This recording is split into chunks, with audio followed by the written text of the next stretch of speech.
Bible literature ministry అనుదిన ధ్యానములు August 25 అంశము ఎవడు దీనుడే వాక్యము యెషయా 66వ అధ్యాయము 2వ వచనము ఎవడు దీనుడై నలిగిన హృదయము గలవాడై నా మాట విని వణకుచుండునో వానినే నేను దృష్టించుచున్నాను. ప్రభువునందు ప్రియులారా, నేటి వాక్యమును ధ్యానించుకుందాము. తగ్గించుకొని జీవించాలా, హెచ్చించుకొని జీవించాలా అనేది కేవలం మనిషి ఆలోచనలలో ఉంటుంది. తగ్గించుకొని జీవించాలి, దీనత్వం కలిగి ఉండాలి అనుకునే వారికి చాలా సాధన అవసరం. నేను అనుకునే వారికి దీనత్వం ఉండదు. ఒక మనిషి స్వతహాగా ఆలోచించటం ప్రారంభించినప్పటి నుండి నేను, నా అనే భావన మొదలయి స్వార్థము ఏర్పడుతుంది. అంటే అన్నిటికంటే ముందుగా తనకు సంబంధించిన విషయాలకే ప్రాధాన్యత ఇవ్వడం జరుగుతుంది. ఎప్పుడైతే స్వార్థం మొదలవుతుందో అప్పటి నుండి తనను తాను హెచ్చించుకోవడం కూడా ప్రారంభమవుతుంది. ఎవరికైనా దీనత్వం, విరిగి నలిగిన హృదయం ఎప్పుడు వస్తుంది? నేను అనుకునే స్థానంలో ఇంకెవరో ఉండాలి. అప్పుడు నేను అన్న స్థానంలో ఉన్న వారి గురించి ఆలోచిస్తారే తప్ప వారి గురించి ఆలోచించుకోరు. నేను అనే స్థానాన్ని దేవునికిచ్చినప్పుడు మాత్రమే ఇకను జీవించువాడను నేను కాదు అన్న భావన ఏర్పడి దీనత్వం వస్తుంది. విరిగిన హృదయము గలవారికి యెహోవా ఆసన్నుడు, నలిగిన మనస్సు గలవారిని ఆయన రక్షించును. కీర్తనలు 34:18. సహజంగా కష్టాలలో, బాధలలో ఉన్నవారి హృదయం విరిగి నలిగి ఉంటుంది. అది దేవుణ్ణి బట్టి కాకుండా వారి స్వయంకృతాపరాధము వలన కావచ్చు. మనిషికి సర్వసమృద్ధి ఉన్నప్పుడు, ఏదీ తక్కువ కాకుండా ఉన్నప్పుడు విరిగి నలిగిన హృదయం దేనిని బట్టి వస్తుంది? తగ్గించుకొని జీవించాల్సిన అవసరం ఎందుకుంటుంది?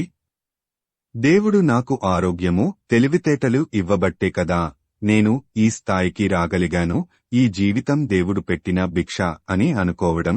ఈ భూమి మీద నా జీవితం శాశ్వతం కాదు, ఏదో ఒకరోజు నేను చనిపోతాను, కాబట్టి బ్రతికినంతకాలము దేవునియందు భయభక్తులు కలిగి జీవిస్తూ నా చుట్టూ ఉన్నవారిని ప్రేమించాలి, దేవునికి ఇష్టంగా జీవించాలి అని ఆలోచించే వారి హృదయం మాత్రమే విరిగి నలిగి ఉంటుంది. విరిగి నలిగిన హృదయం లేకపోతే అలా ఆలోచించగలరా? అది తనను తాను తగ్గించుకొని జీవించటం కాదా? మనల్ని మనం తృణీకరించుకోకపోతే మనకి విరిగి నలిగిన హృదయం ఎలా వస్తుంది? మనం దేవుణ్ణి ఎరిగి ఉండకపోతే మనల్ని మనం ఎలా తృణీకరించుకోగలము? కాబట్టి మనకి దీనమైన హృదయం రావాలంటే దేవుణ్ణి మనం ఎరిగి ఉండాలి. జీవితం మీద విపరీతమైన ఆశలు కలిగి గొప్ప జీవితం జీవించాలని కోరుకునేవారు దేవుణ్ణి తెలుసుకోవడానికి ఆసక్తి చూపించరు. కష్టమొచ్చినప్పుడో, బాధ వచ్చినప్పుడో దేవుని దగ్గరకు వచ్చేవాళ్లు విరిగి నలిగిన హృదయం కలిగి ఉన్నట్లు కాదు. ఈ భూమి మీద తమ జీవితాన్ని తమ కోసం కాకుండా దేవుని కోసం జీవించాలనుకునే వారికి దీనత్వముతో పాటు విరిగి నలిగిన హృదయం వస్తుంది. వారి మీద దేవుడు తన దృష్టి ఉంచుతాడు. దేవుని దృష్టి ఎవరి మీద అయితే ఉంటుందో అలాంటి వారి మేలు కోసం సమస్తము సమకూడి జరుగుతాయి. రోమా 8:28. దేవుని ముందు నిన్ను నీవు తగ్గించుకొని దీనత్వముతో జీవించడానికి సిద్ధమా? ప్రార్థించుకుందాము. ప్రభువా, ఈ లోకంలో జీవించినంతకాలము మాకోసం మేము జీవించకుండా విరిగి నలిగిన హృదయముతో నీకోసం జీవించేలా మాకు సహాయం చేయమని యేసయ్య నామమున అడుగుతున్నాము తండ్రి. ఆమేన్. ప్రభువునందు ప్రియులారా, మార్కు సువార్త 16వ అధ్యాయము 15వ వచనములో మీరు సర్వలోకమునకు వెళ్లి సర్వసృష్టికి సువార్త ప్రకటించుడి అని యేసు ప్రభువు చెప్పాడు.